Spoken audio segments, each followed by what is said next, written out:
Member of Parliament for Banda Ahmed Ibrahim is advocating for the government and other stakeholders to help rebuild the lives of drug addicts by providing some more rehabilitation centers. Speaking at the Commissioner of the Kairos Women Rehabilitation Center at Banda by the Kairos Global Mission, Ibrahim indicated that imprisoning drug offenders as a sole measure of correcting them is not yielding the expected outcome. Precious 74 has more. The involvement of the youth, especially women, in drug abuse worsens their vulnerability and further exposes them to social vices such as prostitution and other unethical behaviors.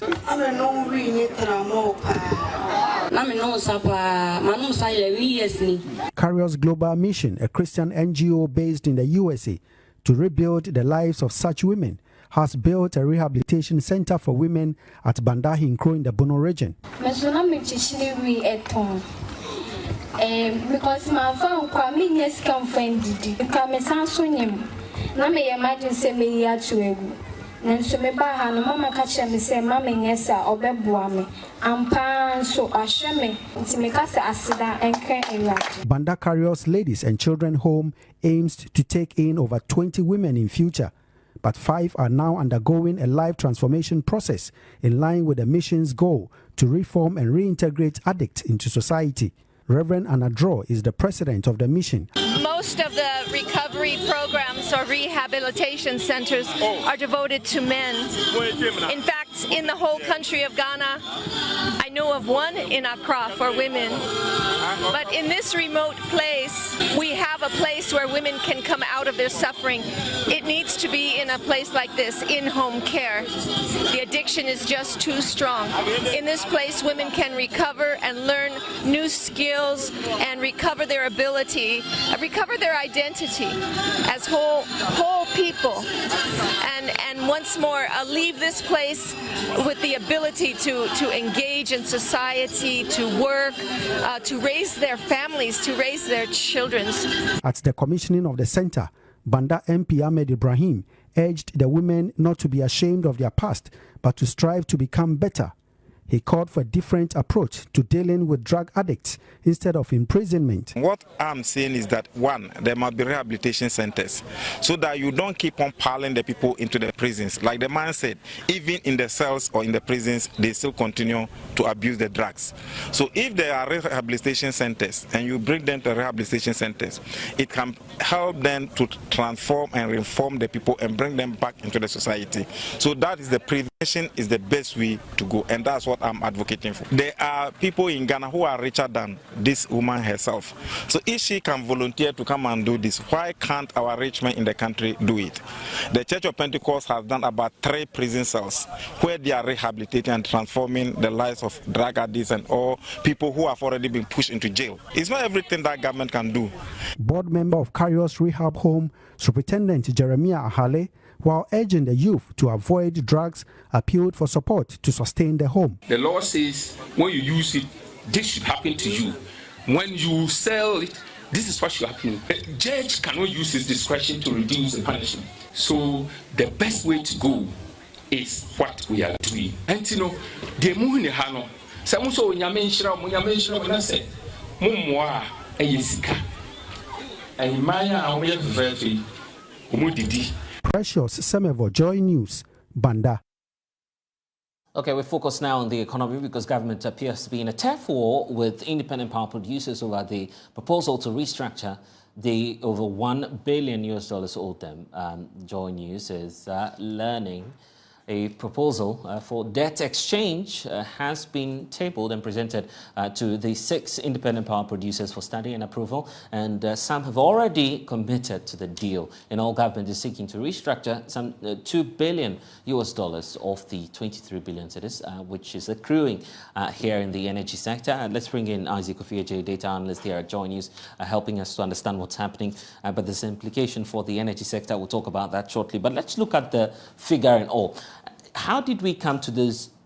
Is it $2.3 billion that we're dealing with? 2.3 billion. 2.3. That's the final amount of we're dealing with. That's the latest. How did we get here? Because that wasn't the figure. That wasn't the figure. We were dealing with somewhere around $1.4 billion, and just over 3 months or 2 months, I think in less than 2 months, we've added more than $1 billion, dollar to the initial 1.4 billion US in just less than 2 months, because we're talking about 1.4 billion in March and April thereabouts 1.4, and now we are probably July was when it was updated or something like that. Currently it's August, so let's say in a span of 3 months, 1 billion. So for those who may not get the concept, let's try and break that down. Why is the energy sector becoming a drain on the public purse? Well, the energy sector is one of the key sources where, we put a lot of pressure on government's, debt. This is because if you look at our debt, for instance, there are 3 or 4 components that have, the biggest part of the pie. The energy sector is one of them. I think currently the total debt of the energy sector is over $3 billion US dollars. We also have the banking sector cleanup that we did, which cost us more than 25 billion Ghana cedis. If you rate it in dollars, should be around $3 billion US dollars. So if you put away the banking sector cleanup, the next place that always adds up to our debt is the energy sector. This is the reason. You have agreements with independent power producers to produce power. Most of them are take or pay. It means that if they produce a power, whether you use it or you fail to use it, you have to pay for it. Take or pay. That's the controversial exactly. Take or pay. So if you look at it annually, we generate about $1 billion US dollars. That's the energy sector alone, generate annually $1 billion US dollars as debt. Yes. Now, because of the take or pay agreements we have, excess capacity, energy that we've generated but we did not use, costs us about $500 million US dollars every year in terms of debt. So if you do the math, you realize that the energy sector is one area that's always putting a lot of pressure. That's why the IMF was very categorical that they feel that even with this, when we were having the program was around 1.3, they felt that the amount was too huge. And that we need to restructure. Exactly. We should do an assessment. Here's the case. If we deal with effectively with the outstanding payments now, and let's not deal with what's about to come, but if we effectively tackle or restructure the debt that's accumulated over the period, how much of a respite will that be to the kind of austerity in which we find ourselves now? So let's do this comparative analysis. You are owing independent power producers 1.3 billion. The money that you're even getting from the IMF is just 3 billion.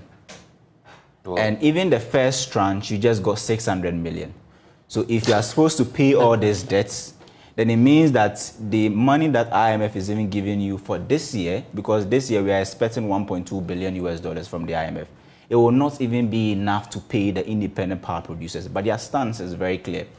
They don't want a restructuring, because in restructuring, then you have to agree to a certain amount of haircut, a certain magnitude. All they want is that we understand you are facing challenges in paying. But then defer the payments. Exactly. Defer payment, restructure, give us a payment plan. If you are paying us 2%, 3% per this month, whatever month, give us a plan. But we are not coming to the negotiation table to sit with you and agree to 15% haircut, 20% haircut. This is more or less, restructuring. As though you are owing utility, right? At the domestic level, you need to pay your electricity bill. Electricity of Ghana, the Company of Ghana says, if you pay half of the amount, we'll give you the electricity back. But then your bills keep piling up. But that's not the solution to our problem. Exactly, it's not really the solution, but the position we find ourselves in, this is monies that we owe in US dollars. And our problem has been balance of payment, because we generate so much dollars here. We don't print dollars here in Ghana. So we rely on the inflows. Currency. Exactly. So if you are getting more dollars, but you are using them to pay debt and interest on loans and all of those things, it simply tells you that you will not have enough to do the most important things in the economy. Okay, there's a second leg to the conversation, which has got to do with some of the other sectors that may be affected as a result of the domestic debt exchange program. But let's focus on the power sector, because there's an implication. The IPPs are not happy about this. Dr. Yusuf Suleiman, as an energy policy analyst, joining us to help us understand what's happening now. How do we deal with this? Would you opt for an entire renegotiation of the energy sector deals with the IPPs, so we start afresh and then clear what we have on the table? Is that the way to go? Yeah, good afternoon to you, Blessed, and or evening, and to you and your cherished viewers in Ghana and across the globe. Thank you for having me once again. Yeah, indeed, that would have been an easy way to go if it was something that was feasible. But at this moment in time, we are so entangled. And first of all, I have to express my displeasure with respect to this inertia, Blessed. I think you and I spoke on this a couple of times, more than 2 months, I think. And fast forward, it appears we are still in the same point, or at the same point. And that is so bad. What's happening to the negotiation? Getting to the end of the month, last month, we're told something beautiful came up between IPPs and then ECG. And that's actually substantial. That's what is supposed to happen. ECG should have been the one who's supposed to face the IPPs. That is, if ECG was to be made independent, to be able to know the ins and outs of their cash flow. Unfortunately, that's not the case. ECG is totally, usurped or entangled with, finance ministry. So in this case, it's only the fact that the finance minister will have the biggest say. But as to this inertia, there are two things. Let's say some deals have been signed, they were draconian, to use this word before. Now, we need to renegotiate that. We have to look at the cost-benefit analysis. If renegotiating them will enhance, will give us positive returns, why not? It's good to always try. I will tell you that all the take or pay, I will always stand for the fact that we should try to see what we can do about them. Other than that, where we are is not sustainable. Okay, here's the point. Why not also blame the private sector and by extension the IPPs? These are guys who've made a lot of profit. They've been making money for God knows how long, since John Mahama's era. Yeah, so if a businessman does not know how to take advantage of opportunity, then he's not really a businessman, and that's just what they have done. So it's free lunch for them. They look at the situation and took smart advantage of that. Unfortunately, also probably our politicians also were a bit, hasty in some of the decisions that they made. Normally, I don't like to bother on what has gone. I always believe in finding solutions to problems, and so I get so disturbed when I see political actors of this moment still complaining about the fact that a previous government signed this so and so. That is a fact. There were certain things that have been done, and so why don't we look at strategize to get away from that?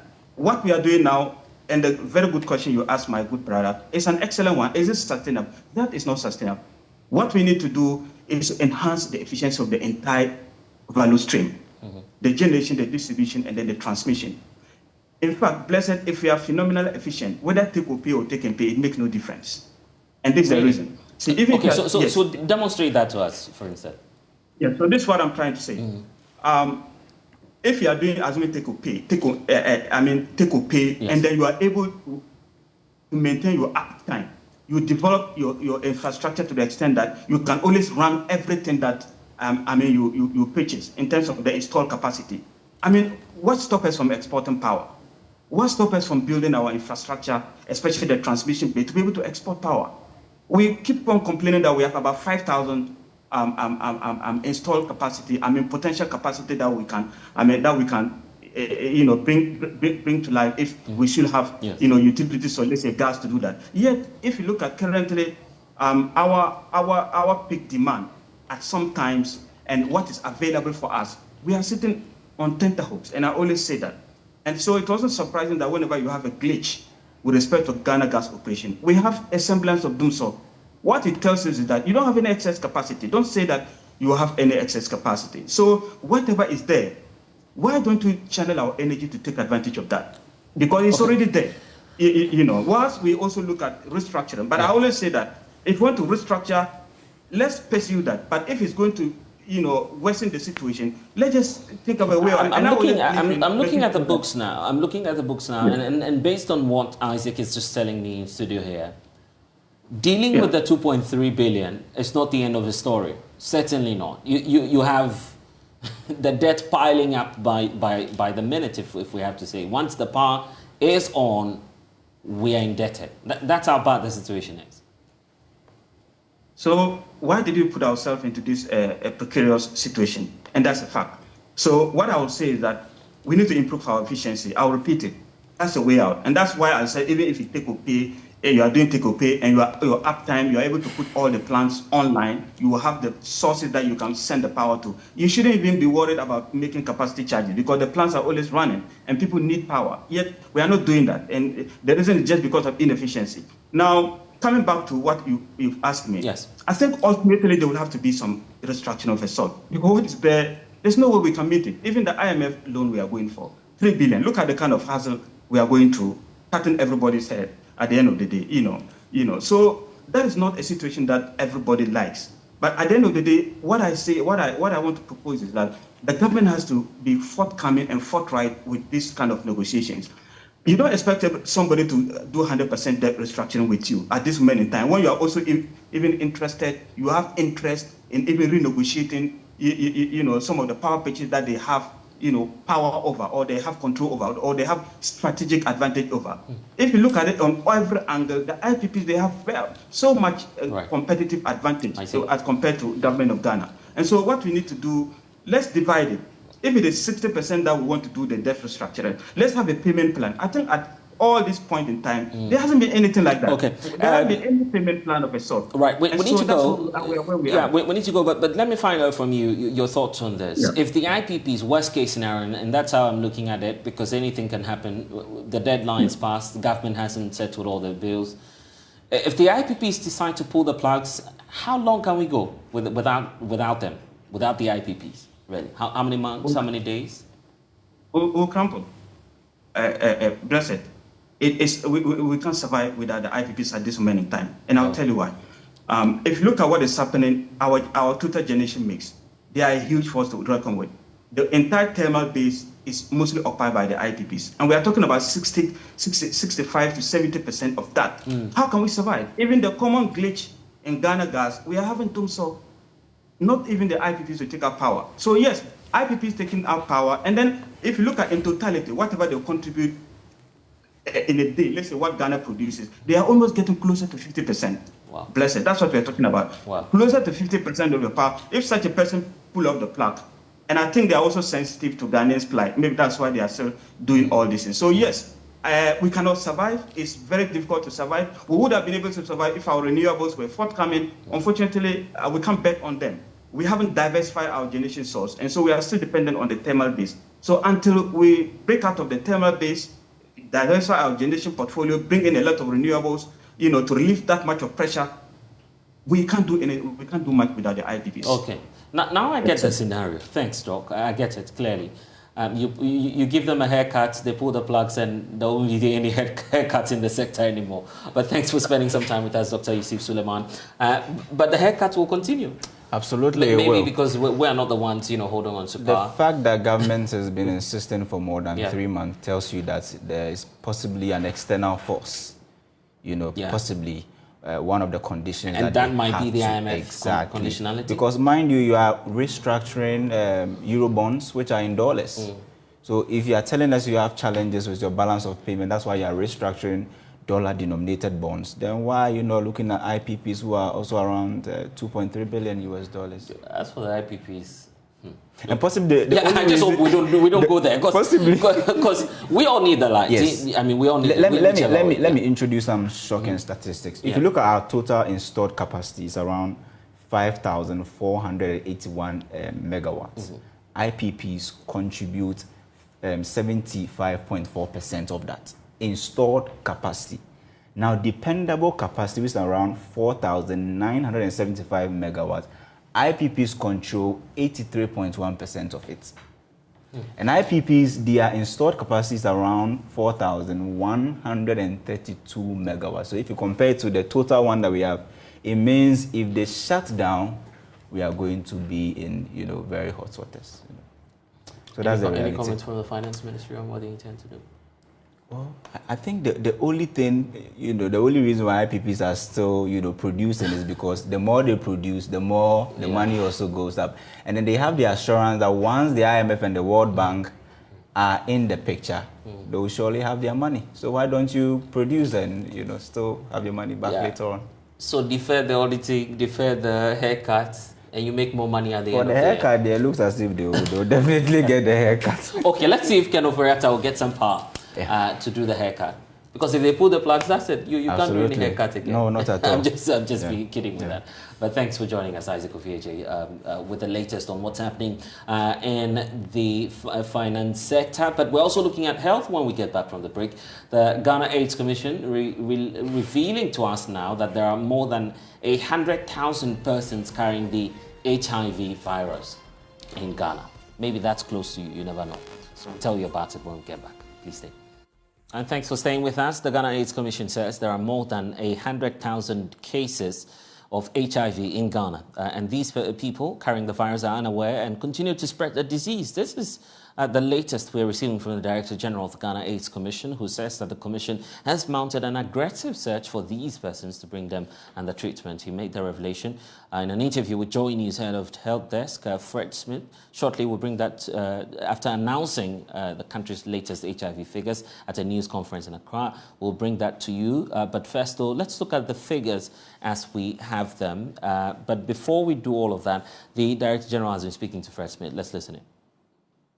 First of all, looking at the HIV population, which is roughly about 355,000, it clearly shows that the sex distribution presents a major concern because the women are disproportionately affected. It is natural that that should be the case. But what is worrying about that is the fact that women are not receiving the needed support they need from men to protect themselves. Why I'm saying that is because 80% of HIV transmission in this country occurs through sexual contact. And therefore, women and men having sex would require that if we want to reduce new infections, then obviously there should be protection.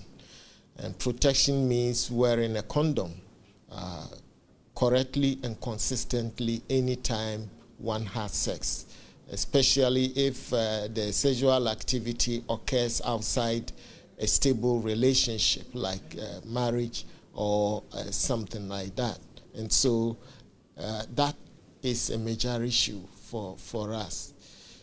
Women's vulnerability should be reduced in collaboration with men if we should achieve the targets we've set for ourselves in achieving 0 new infections in the country. But if you look at the story behind the numbers as have been presented to us today, what do you think women are doing wrong specifically from your observation of what happens in the country to have such a disturbing situation, nearly double the number of men with HIV infections in Ghana? Well, now we know that women are more liberated to the extent that they say what men can do, women can do better. And so in the traditional setting, women were not allowed to have multiple partners. But today it's a common place to see or talk about, you know, young women and, of course, women in general having multiple sexual partners. And they have no inhibitions doing that. They have no inhibitions talking about that. And so if you watch some of the street, you know, interviews done by people which are usually featured on social media, you see that one woman can have multiple sex partners, so is young men. Young men. And so we are having women not only having multiple sexual partners, which is a major risk in the first place if they are not protecting themselves. But we have more and more young women going into sex work. And some who do not recognize that what they are doing is sex work is actually, they are actually doing exactly what sex workers do. Explain that. What I mean is that some of them may not recognize they are doing sex work, but in actual fact, they are doing sex work. Why? In what way? Sex work is about exchanging, sex for money or for gifts or any other thing. Okay? And so here is the case where we have many women seeing their bodies as source of income. And if you use your body for as source of income, then it means you will have to make the body available to multiple men in order to raise enough income. And that is where the challenge is. Is that the situation in Ghana here? Do you see a lot of them doing this? Yes. Yes. The first time we did sex worker population size estimate, that was 2011. The population then was around, I think, forgive me, it was, I think, 50,000. Now it's, the last time we did it, it was almost 70,000. That is 4 years after. And now when you go out there, you see young people, even some at the tender age of 10, on the street soliciting. Now, many of them don't solicit on the street. They do it what they call on the internet. And so you have hookup where a young lady will go, of course, young men are also doing the same, will go to a client, at an agreed place. And we have some who are also doing it, they operate, from a home-based kind of setting. And so it's going on. We have high-class sex workers who live in, luxury apartments, and their clients are, people of substance in society who actually patronize their services. So we have all these things happening in Ghana. This is worrying, and I noticed that you have interventions to deal with this, but can you brief us on any advice for women directly so that we're able to reduce the spread amongst them, and once that happens, we know we will be able to reduce that amongst men? Yes, so first of all, having multiple sexual partners is a high risk. And if you want to reduce the risk, you first reduce the number of sex partners. And if that is too difficult for you, then you have to protect yourself at all times, because you do not know what your client is capable of giving you. Number two is that you have to test to know your HIV status, because for you to effectively protect yourself against HIV, you should know whether you have it or not. Because if you have it and you think you are protecting yourself, it amounts to nothing. And so first know your HIV status. Do well to know the HIV status of your partner. Now we have self-test kits, which are free. At the moment, they are free. So you can have as many as you want, and then encourage your partners to test if you are a sex worker. But that is not the only thing you have to do.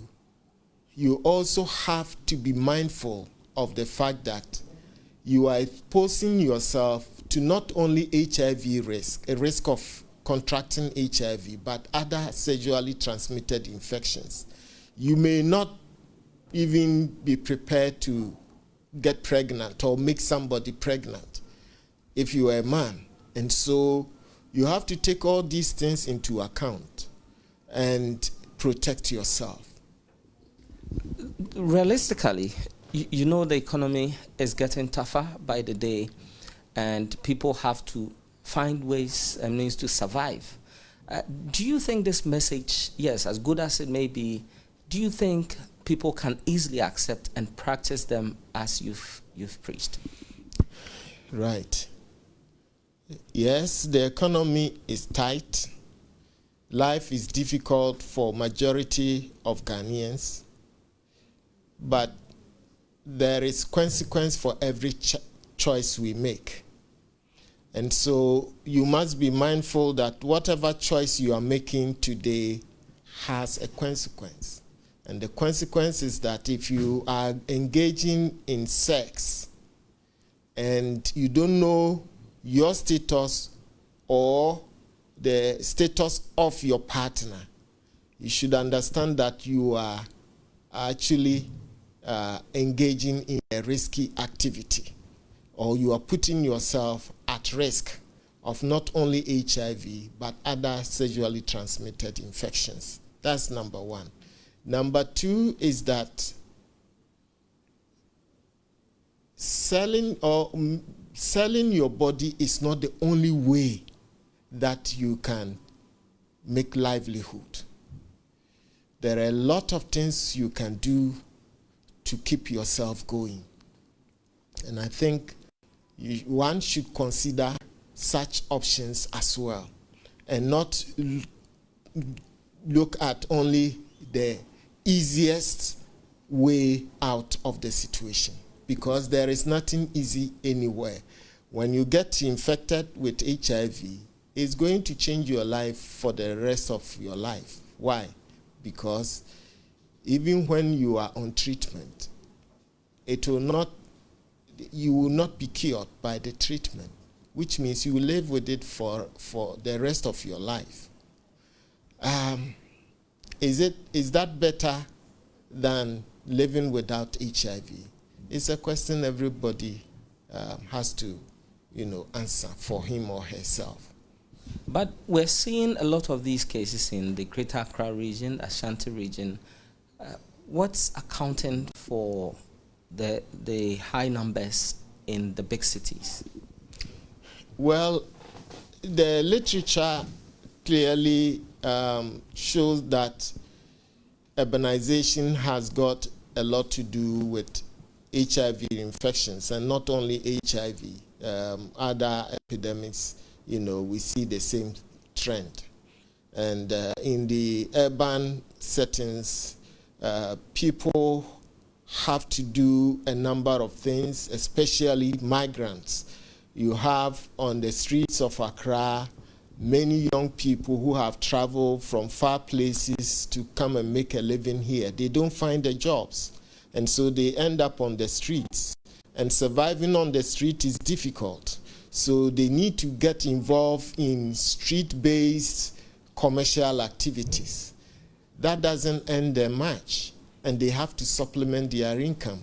And so they end up getting involved in sex work or having sex with multiple partners. And sometimes, too, they fall into the hands of pimps who use them as sex workers, and make money out of them.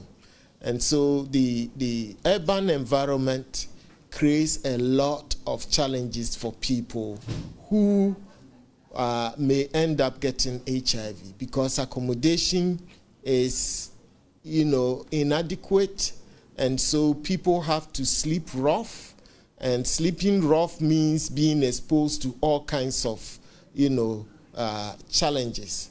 And that is what urbanization, how urbanization impacts on the health of the people, and in this case, HIV infections. But the simple explanation is that Greater Accra has the largest population, is the region with the largest population in Ghana, followed by Ashanti. And so naturally you expect that Greater Accra should have more HIV population than any other region in the country. And that is what we are seeing from this data. So, as bad as the situation looks, and you've mentioned that poverty has a lot to do with the spread of the virus, what do you see the situation for 2023, as you've already started some projections on that? Yes. 2023, we expect new infections to reduce, as we've seen between 2021 and 2022. And we are desirous to see a much reduction, much more reduction than we've seen in the last year, because our target is to reduce new infections by 17%. And so anything less than that will mean that we are not doing well. And that is why every Ghanaian has to work with the Commission in ensuring that they protect themselves so we can reduce new infections. And we have a target, 2030, to eliminate HIV/AIDS from Ghana. How are we progressing on that? Well, for us to end AIDS in Ghana, we have to diagnose 95% of people living with HIV in the country and put 95% of those diagnosed on treatment, antiretroviral treatment, and 95% of those on treatment must become virally suppressed. Currently, HIV diagnosis or case detection is at 71, almost 72%. And then those on treatment is 71.8% for know your status. That is the first 95. The second 95 is 87.4%. And the third 95 is 68.1%. That is where it stands. And what that means is that more than 28% of people living with HIV still do not know their HIV status because they have not tested. And more than 28%? Yes. That represents what number? That represents about 100,000 people. 100,000 people? Yes. You mean all of these are out there, they don't know they have HIV and maybe spreading? Exactly. That is what is happening. And of course, they are spreading it unknowingly. And that is not the best. And in fact, if someone, it's important for everyone to know their HIV status. And knowing it early, is very important, even for treatment success. If you wait till you get AIDS before you go to hospital, it will take a much longer time for you to recover in terms of boosting your immune system, for it to, regenerate and support your body. It takes longer time. And so it is important that you get tested to know your HIV status when you are strong and well. When you see no symptoms, HIV-infected related symptoms, that is the best time. And in fact, at the time when you don't feel sick and you have no signs, that is when you can transmit the virus even more.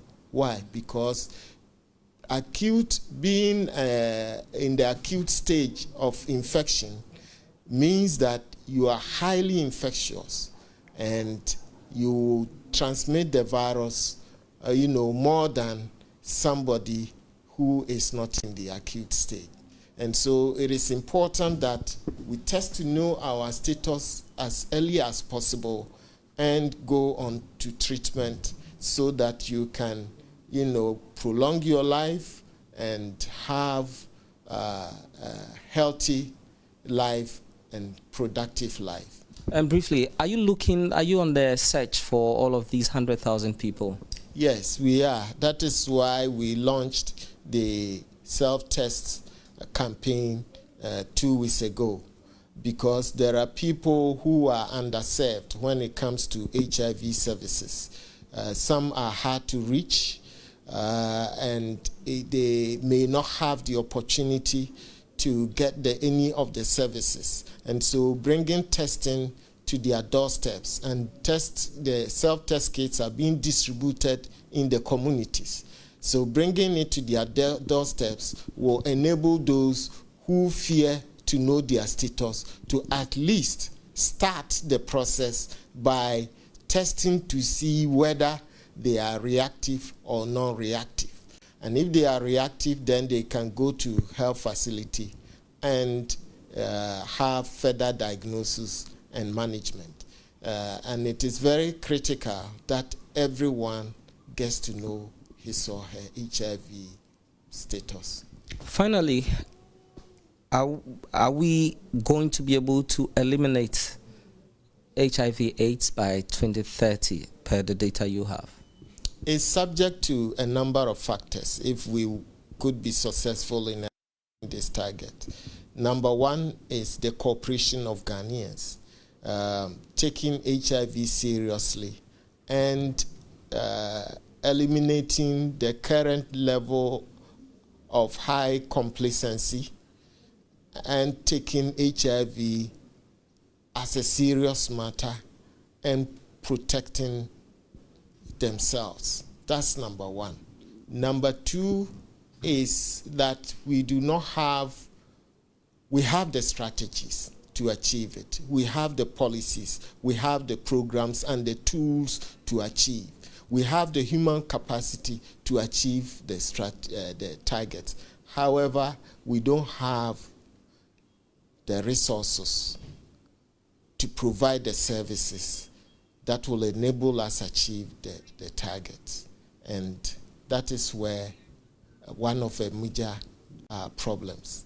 And so the Commission, within its mandate, is initiating domestic resource mobilization activities, campaign to give the opportunity to all Ghanaians to contribute to the AIDS Fund. We know that there are well-to-do Ghanaians who are affected by HIV, whether they live with it themselves or they have family members who are affected or friends who are affected. And they will be kind enough to contribute or donate to the fund so that we can save lives and support children who, for no fault of theirs, have become victims in terms of becoming AIDS orphans because AIDS has taken their mothers and fathers away and they do not have anyone to look after them. And we should be able to also prevent new infections. And all these call for huge investment. And so the donation that we are asking for would help us do this. And it's opportunity we are giving to all Ghanaians to contribute. And so you can dial the USSD code *9898# and donate to the fund. Follow the prompts and donate to the fund. We have bank account, fund account numbers at Bank of Ghana, and that can also be used in paying directly into the account. And very soon we are going to share all the materials on both traditional and social media for more and more Ghanaians to know about it and donate to the fund. And without the contribution of Ghanaians, we will fail as a country. We won't be able to achieve it because now our donors who are giving us money for the AIDS response, they insist that we should have the fund, 60% of the funds needed for HIV response domestically. and they are paying 40%, but currently their contribution is less than 40%. For the next 3 years, their contribution every year is going to be 33%. So we should raise the 67% domestically. And that means government, corporate Ghana, individuals, philanthropists, everybody has to be involved. And no amount is too small. Even 1 cedi, even 10 pesos. If we have 1,000 people donating 10 pesos, that will give us some money, you know. So no amount is too small.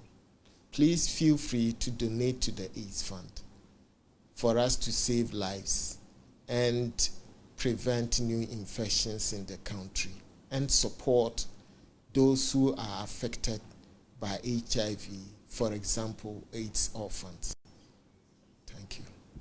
Many thanks, and a pleasure speaking to you. Yeah, thank you for having me, and it's always a pleasure working with you.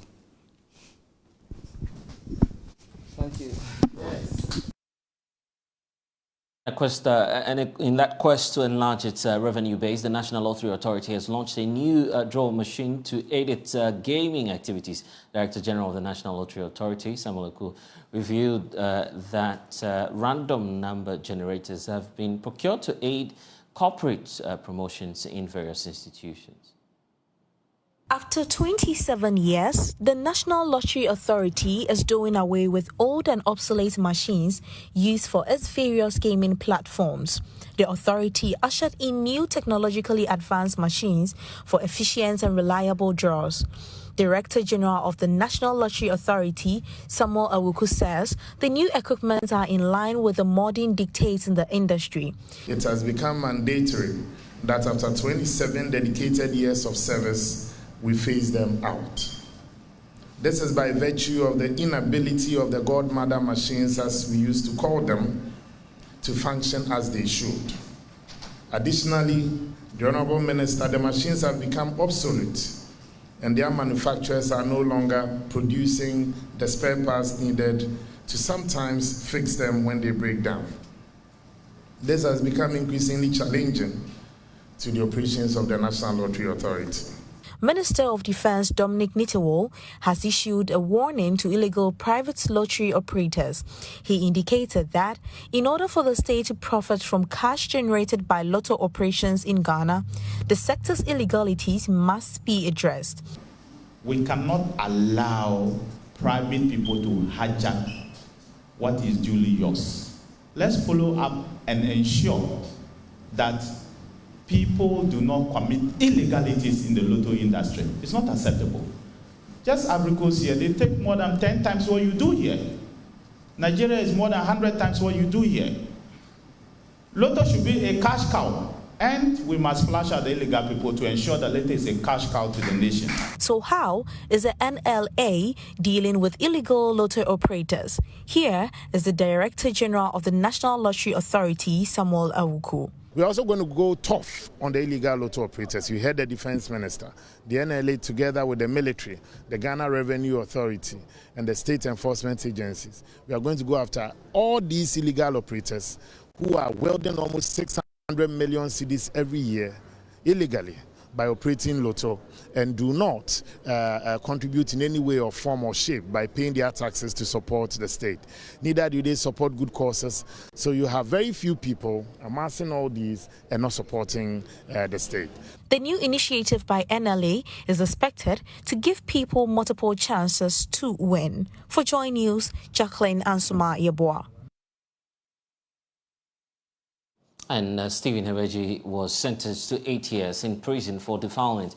He was pardoned after serving 4 years and 8 months due to his good behavior. As he goes home, he is full of hope for the future, as he believes his reform. Joy News caught up with him as he bids farewell to the Akuse prison, where he spent the last 4 years of his life. Today, we witness the journey of 58-year-old ex-convict Stephen Hebeji. He spent 4 years and 8 months behind the walls of Akuse prisons. It's not easy. He faced so many challenges.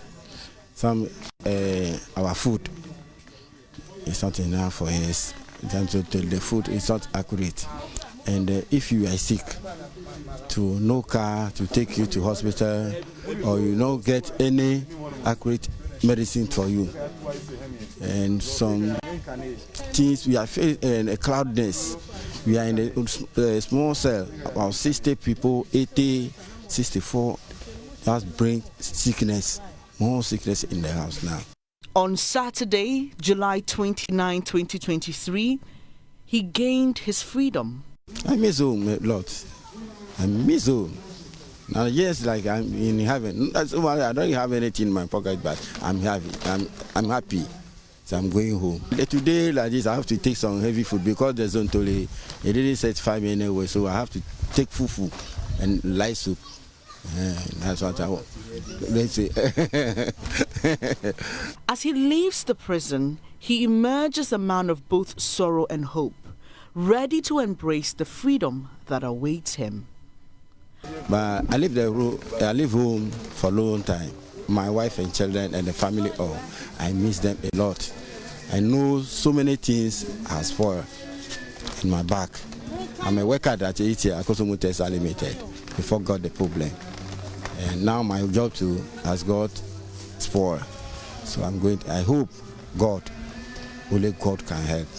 But now too, I can't learn so many things, farming, okra, garden egg, onion, on those things. I can do it, but now there is no help.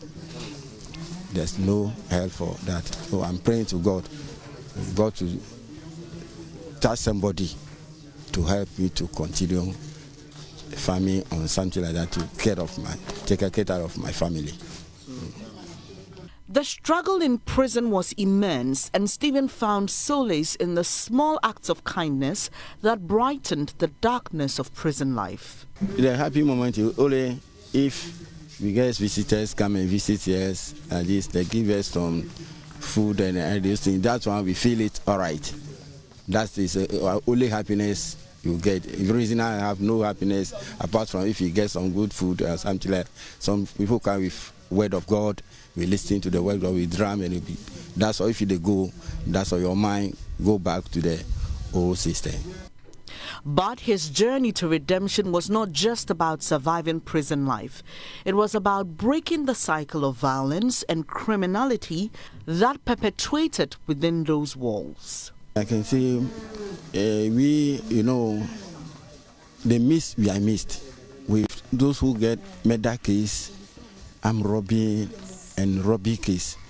And you see defilement or something like that, we are not equal.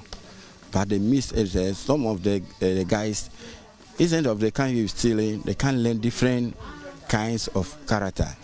So to me, we plead to the government, they should see to it, so that if somebody comes with a murder case or something like that, then they should leave different place or different cell, so that they will not manipulate those who came with stealing or assault or those kind of these things. We are facing challenges about those things. Somebody will come here, you don't know how to smoke, but you come here, come learn. And that's all we have for you in this package of The Pulse. I am blessed as you can log on to myjoyonline.com. We have stories for you there. Thanks for spending some time with us here. Stay on the Joy News channel.